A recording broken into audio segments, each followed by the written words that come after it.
Good morning mga guys. Shout out kay Tigyon, Bobo Vlog. Yan, ito dapat ang tigpal ng manok para magluto sa pressure cooker. Kahit gulpi ang 30 taon pa yan, di sa pressure cooker ko na malaki. Yan. Lutong luto dito yan, lambot dito yan. Ako? Akala mo? Naman. Kasi na yung manok mo dito. Isang ya. Yan oh, kahit may mga istag pa yan, kahit galing Lucena pa yung manok mo na yan. Oh. Galing China. Galing China. Yan ay galing China pa yan. Tingnan pa ng manok ko oh. Ganyan kalalaki ang paa ng mga manok ng kalaban. Isang ya. Isang ya.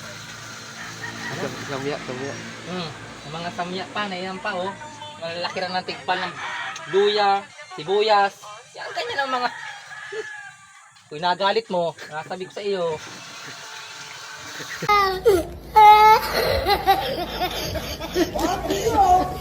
Oh my God! Oh my God!